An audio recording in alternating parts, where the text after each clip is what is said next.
Hello. So here's your starter. It's linear congruences.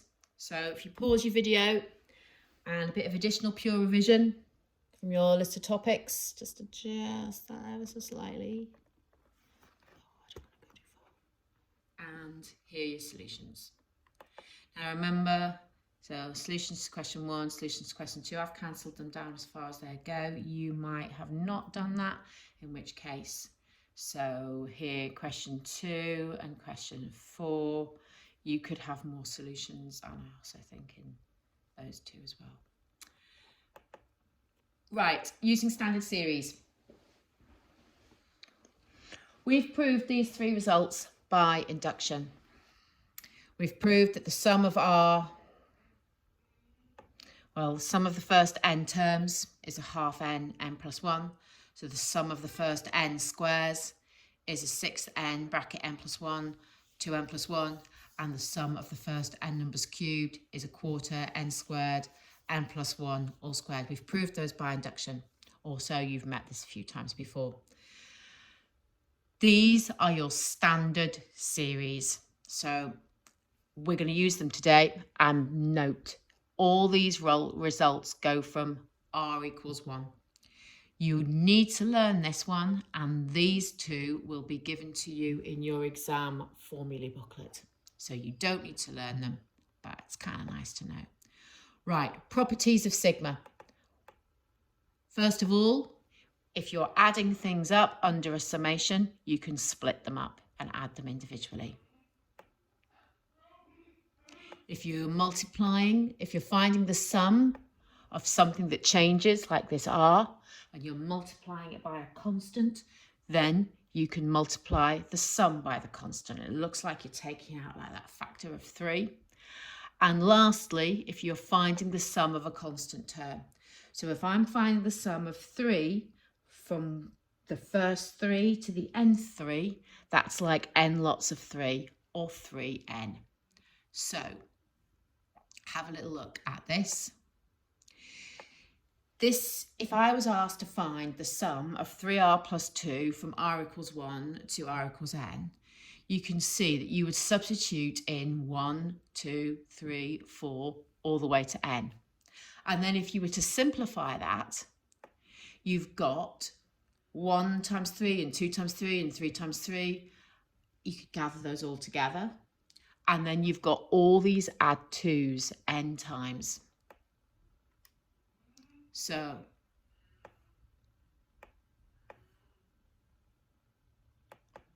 it simplifies like that. Right, let's see how we can use these. Here's a summary. So a summary of results, a bit more formal. Okay, example 1, show detailed reasoning. So part A, use the formula for the sum of the first n integers to show that this expression can be written in this form. So let's have a look. So first of all, split up your sigma.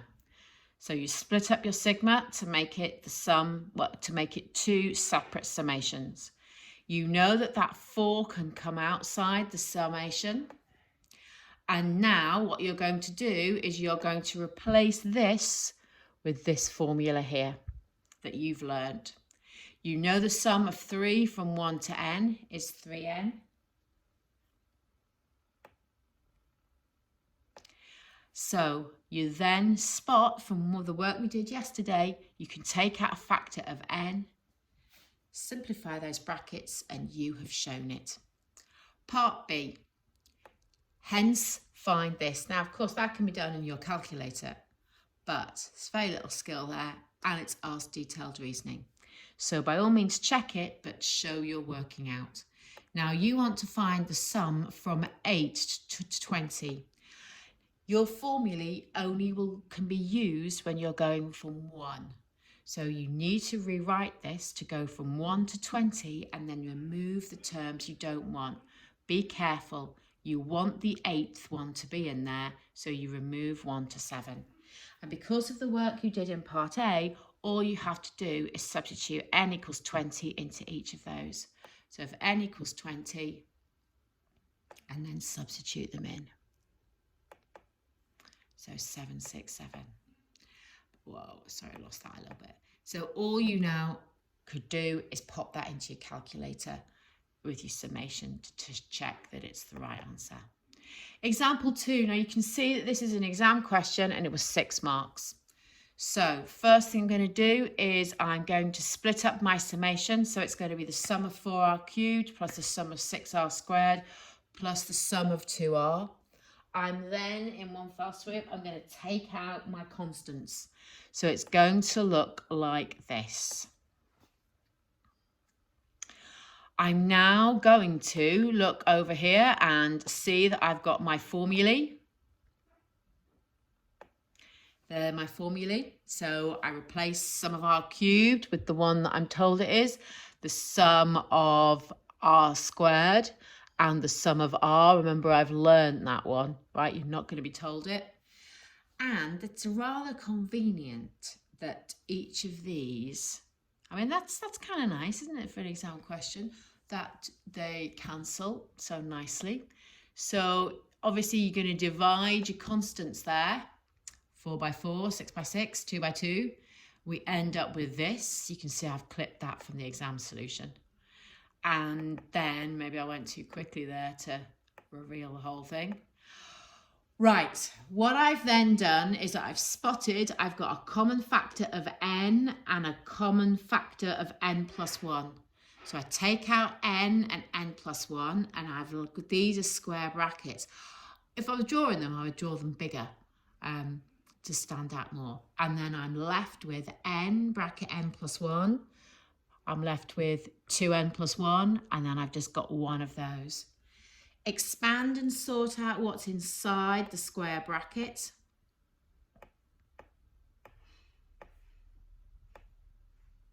Okay, factorize it. And again, obviously you can use your calculator to factorize it. So for 6 marks, this is the solution they would be expecting. Okay. Could you have a go at this one, please? So the first thing you'll do is you will expand that r. So that becomes the sum of r cubed plus r squared minus 7r. So this is a 5-mark exam question. So I'm not sure why it's a mark less than the one we've just done. So if you pause the video, have a go at this, giving your answer in a fully factorized form. Okay, off you go.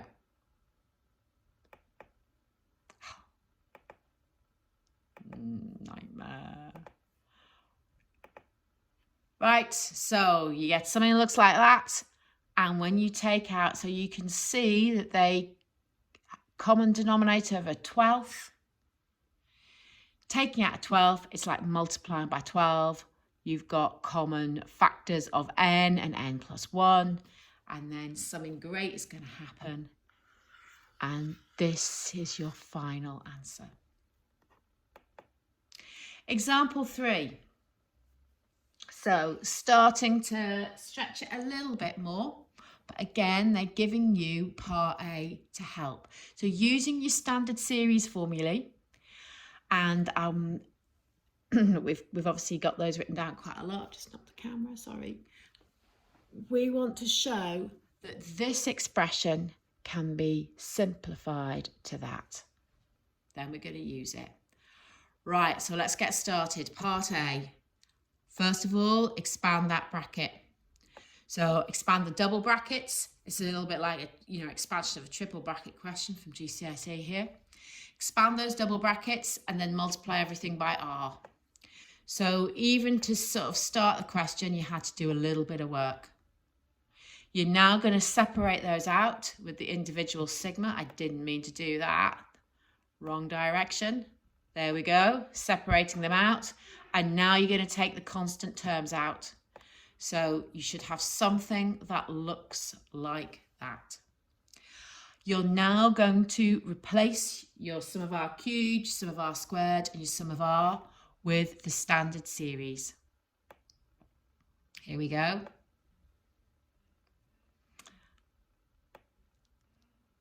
And, I'm not sure that I like that.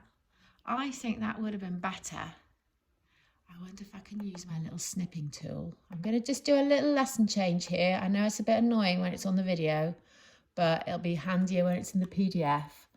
So as you can see, I have clipped this from your textbook, and I really like their use of colour. So I think that would have been better had I got it all on one line.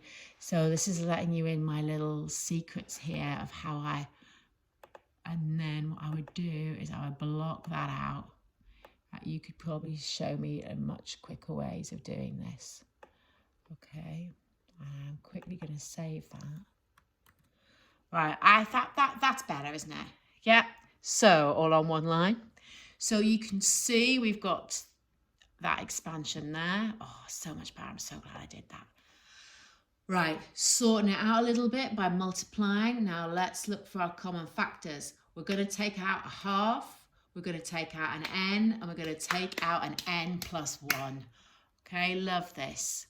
So take out your half, your n, and your n plus 1, and it leaves you with like your internal bit of a bracket. Sort out those brackets inside. Again, you don't need me to explain how to expand brackets to you. And then, in fact, this looks like 1 or very similar to 1 we were doing in yesterday's lesson. That will factorise. So there is your final answer for part A. Right, now you've done all that really great work, you're now going to massively use it for this one. Now, you know that from 1 to n, that's your formula. So from 1 to 7, you just replace n with 7. From 1 to 50, you replace n with 50. From 1 to 2n, you replace your n with 2n. I think in an exam, they might actually write that as 2 capital N, sort of slightly distinguish the n's, but they haven't. This is from the textbook. So all you're going to do, and you could do this part B, even if you hadn't managed to get part A fully correct. All you're going to do is you're going to replace every n with 2n. So let's have a look and see how that shapes up. There it is. And you see, this is why I've used it. They've beautifully done it in red. Really nice. So just simplifying that a little bit. And so you end up with your n there. And I think this is probably just don't get caught out here. It's almost like one of the questions from the algebra test that might caught you out. Harsh. It says fully factorised form. Therefore, 2n plus 2, not fully factorised. Take out that factor of 2. That would be a right nasty little mark to lose, wouldn't it? Not factorising 2n plus 2. So great question. Example 4. Right. So let's have a little look at example 4. Right. You could, and it's a bit of a shame, if this were an exam question, I'd be a bit sad because you'll have lost the opportunity to get all those marks for doing that. So they've told you this result. This is because they want to show you how to move it forward. You want to find an expression, so you can find expressions for the sum from 1 to anything. 1 to 50, 1 to 10n, 1 to 3n, just by replacing n with whatever is going to be there as long as you go from r equals 1. So let's see if that can be sorted. So you're going from r equals n plus 1 to 2n. So you've just got to think what takeaway you have to do to get that ready. So let's have a look. So first of all, you know you've got to go from 1 to 2n to get there. And then you're going to have to remove everything before n plus 1, the n plus 1's term, which is 1 to n. So for this one, you're going to replace n with 2n to get this summation here. Be careful when you're multiplying your 2 by your 2n there. And then you're just going to take away this term. And now it's just a load of algebra. So they've instantly taken out the factor of n over 6. And you're going to do a little bit of simplifying. And obviously, by all means, use your calculator to try and factorise. Okay, here are your questions. Some good questions here. So here, these are using your standard series and just changing the value of n. Okay, so a bit more simplification having to go on here quite a bit. Giving your answer in its simplest form. So once you've substituted in, it's a right algebra fest.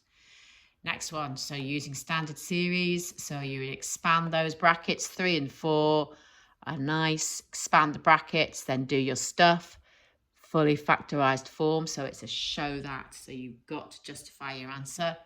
Again, here, so a little bit of an inequality question to solve. And then obviously question 9, you're going to expect to have a bit more challenge, and it does. Everybody's favourites, a little bit of logarithms there for you. So here are your solutions. Well done. Homework coming later, and I'll see you next Tuesday for your next instalment in series Pure Core 2.